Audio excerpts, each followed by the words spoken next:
저는 교육의 본질은 교사와 학생이 서로 상호작용하는 수업에서 이루어진다라고 생각을 했어요. 수업에 대한 성찰에 대한 부분이 내가 교사로서 새로운 관점을 갖게 하는데 굉장히 도움이 됐다라고 생각하는 우간다 선생님들이 무수히 늘어나고, 수업 공개가 단순히 한두 선생님들의 혁신이 아니라 학교 전반의 문화로 자리 잡게 됐어요. 매주 공개 수업하는 학교는 전 세계 어딜 가도 없어요.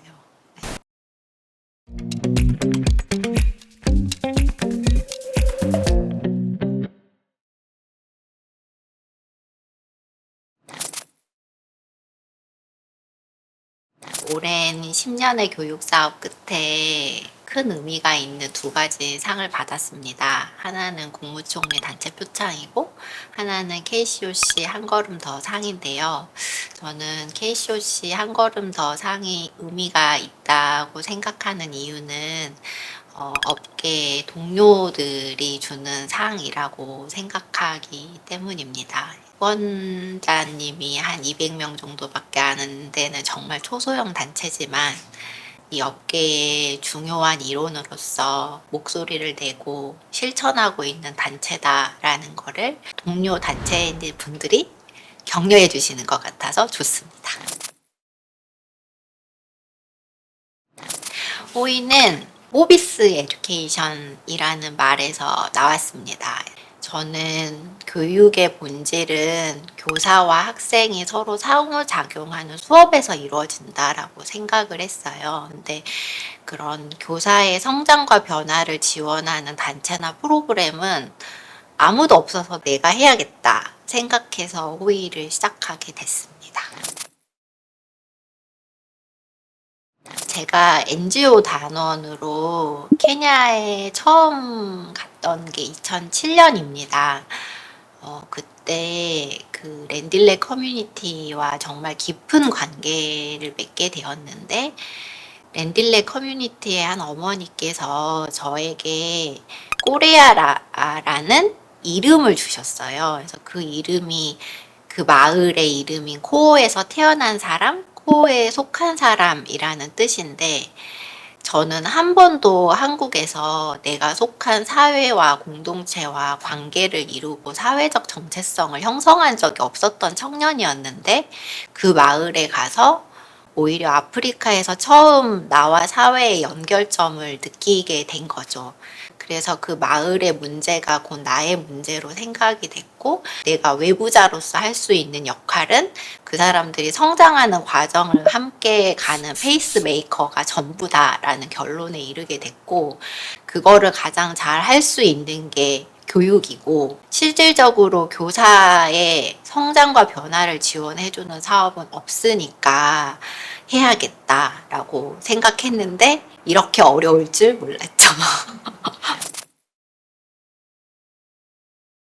저희 사업에서 가장 중요한 부분은 수업 공개에 있다고 생각을 해요. 내가 어떻게 아이들을 가르치는지 보여줘도 괜찮다라는 용기가 있지 않으면, 내 수업에 대해서 동료들이 하는 코멘트들이 다 나에 대한 비난으로 들릴 수도 있거든요. 수업에 대한 성찰에 대한 부분이 내가 교사로서 새로운 관점을 갖게 하는데 굉장히 도움이 됐다라고 생각하는 우간다 선생님들이 무수히 늘어나고, 수업 공개가 단순히 한두 선생님들의 혁신이 아니라 학교 전반의 문화로 자리 잡게 됐어요. 매주 공개 수업하는 학교는 전 세계 어딜 가도 없어요. 학교 학습 공동체를 하는 학교들은 선생님들이 대체로 하시는 말씀이, 내가 수업에 대한 자신감이 생기고 동료 교사들이 나를 지지해 주니까 나의 그런 자존감이 올라가고, 그런 나의 책무성이 더 높아지면서 실제로 수업 시간에 티칭하는 시간이 늘어나고 애들의 학습량이 늘어나니까 성적도 당연히 좋아지는 거고, 그러면 학부모님들이 그 지역사회 입소문이 굉장히 빠르게 나요. 그래서 우간다는 그 초등학교에 졸업시험이 있고 그 시험이 우리나라 거의 수능 같은 압박과 분위기라고 생각하시면 돼요. 그래서 그 시험을 통과하는 게 학부모님들한테 굉장히 큰 문제인데 SLC 하는 학교에서는 시험 준비를 잘 시켜준다라고 생각을 하죠. 근데 학부모님들의 지지가 그렇게 커지면 당연히 지역의회는 학부모님들의 민심을 볼 수밖에 없는 거고 우리가 만들어 달라고 찾아간 게 아니라 그래서 우리도 너무 예정이 없이 그 지방의회의 한 의원님이 학교에 와서 이거 보시고 아 우리가 곧 이러이러한 거를 상정하는 회의를 할 예정이다. 근데 그 기회에 이거를 같이 넣어서 하자라고 먼저 제안을 주셨어요. 그렇게 해서 오모로 교육 조례가 제정되게 되었습니다. 네. 한국이 창업하기 굉장히 힘든 사회고 비영리 창업은 영리 창업보다 난이도가 더 높은 것 같아요.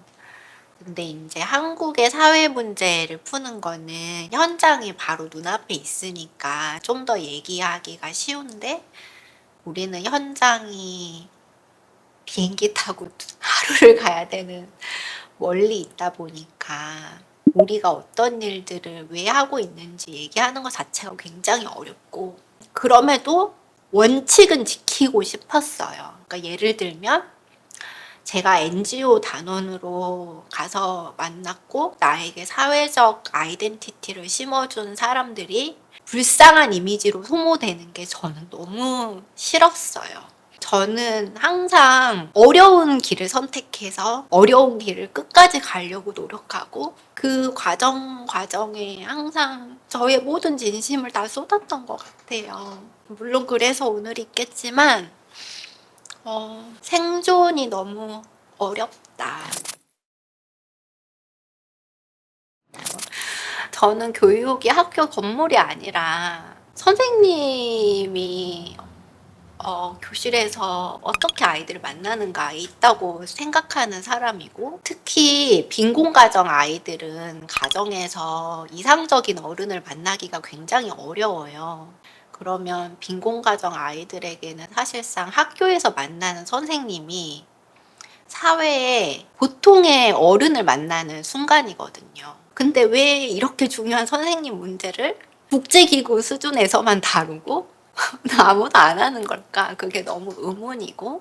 네, 그렇지만 저는 이제 SLC가 어쨌든 10년이라는 굉장히 의미 있는 도전을 마쳤고 교사가 중요하고 그래서 교사의 전문성 개발이 중요하고 교사의 전문성 개발은 학교 밖 워크숍을 통해서 이루어지는 게 아니라 매일매일 티칭 앤 러닝이 발생하는 교실 수업에서 이루어져야 된다라는 거는 증명했다고 생각해요. 그래서 저는 만족합니다. 외국 NGO인 우리는 이렇게 많은 문제들 사이에서 뭘 할 수 있을까를 엄청 치열하게 2014년에 고민했어요. 그때 그렇게 고민했기 때문에 지난 10년 동안 우간다라는 한 나라의 교육 문제에 대해서 굉장히 깊게 이해할 수 있게 됐고 국제적으로도 우간다 교육 문제에 대해서 이야기하는 학자들이 누군지 알게 됐고 그 다음에 우간다 교육부에서 교사 정책을 실질적으로 드리븐 하는 분이 누군지 알게 됐고 그래서 현장과 정책을 연결하는 사람이 됐다라는 게 굉장히 중요한 부분이고 그리고 제가 지금 서울대에서 박사과정도 하고 있는데 저는 그러니까 정책과 NGO 현장과 아카데미아를 세 개를 다 연결하는 사람이 되고 싶어요.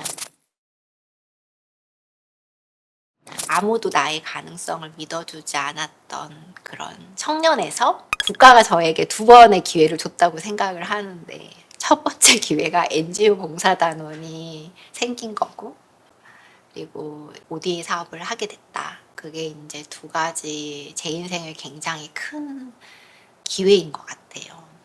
호의는 제 개인의 경험을 넘어서는 게 필요하고 새로운 네트워크와 새로운 만남과 연결이 돼야지 이 다음을 갈 수가 있는데 이 시대가 허락해 주지 않으면 그리고 새로운 만남이 없으면 더 이상 갈 수가 없는 거예요. 그래서 우리의 꿈은 어디까지 갈 수 있을까 생각하고 있는 요즘입니다. 그래서 KCOC의 한 걸음 더 상은 한 걸음만 더 가보자 라는 의미가 있는 것 같습니다.